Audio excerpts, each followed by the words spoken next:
ನಮಸ್ತೆ ವೀಕ್ಷಕರೇ, ಮಲೆನಾಡು ದಿನಚರಿ ಚಾನಲ್ಗೆ ಸ್ವಾಗತ.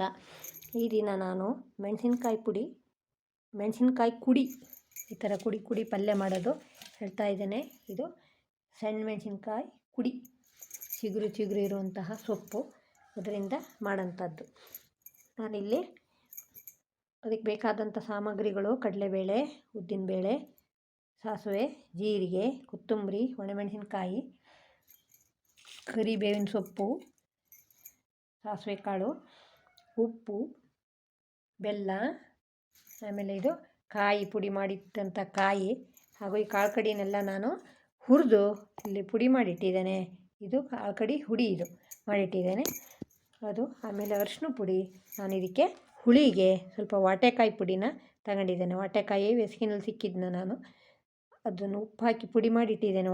ಒಣಗಿಸಿ ಉಪ್ಪು ಹಾಕಿ ಪುಡಿ ಮಾಡಿ ಒಂದು ಡಬ್ಬಿಲಿ ತುಂಬಿಟ್ಟಿದ್ದೇನೆ. ವಾಟೆ ಪುಡಿನ ತಗೊಂಡಿದ್ದೇನೆ. ಇಷ್ಟೆಲ್ಲ ಸಾಮಗ್ರಿಗಳು ಹಾಕಿ ಇದಕ್ಕೆ ಒಂದು ಒಗ್ಗರಣೆ ಮಾಡಬೇಕು.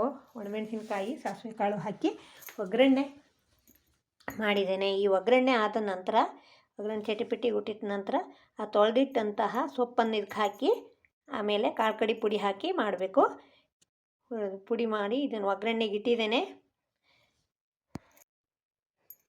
ಈಗ ಕಾಳು ಹುಡಿ ಪಲ್ಯ ರೆಡಿಯಾಗಿದೆ. ಇದು ಮೆಣಸಿನ ಕುಡಿ ಕಾಳು ಹುಡಿ ಪಲ್ಯ. ಅದಕ್ಕೆ ನಾನು ವಾಟೆ ಹುಡಿ ಹಾಕಿದ್ದೇನೆ. ನೀವು ಬೇಕಾದರೆ ಇದಕ್ಕೆ ಮೆಣಸಿನ ಹುಣಸೆ ಹಣ್ಣನ್ನು ಸಹ ಕಿವುಚಿ ಹಾಕ್ಬೋದು ಹುಳಿಗೆ. ಇದು ಕಾಳು ಹುಡಿ ಪಲ್ಯ. ಇದೇ ರೀತಿ ಕಾಕಪಟ್ಲ ಸೊಪ್ಪಿನದು ಪಲ್ಯ ಇದೇ ರೀತಿ ಮಾಡ್ಬೋದು, ಚೆನ್ನಾಗಾಗುತ್ತೆ. ರೊಟ್ಟಿ, ದೋಸೆ, ಚಪಾತಿ ಜೊತೆಗೆ ತಿನ್ನಲಿಕ್ಕೆ ರುಚಿಯಾಗಿರುತ್ತದೆ. ಮಾಡಿಟ್ಟರೆ 4 ದಿನ ಇರ್ತದೆ ಇದು. ನೀವು ಮಾಡಿ ನೋಡಿ, ಸಬ್ಸ್ಕ್ರೈಬ್ ಆಗಿ, ನಮ್ಮ ಚಾನಲನ್ನು ನೋಡಿ, ನೀವು ಕಾಮೆಂಟ್ ಹಾಕಿ.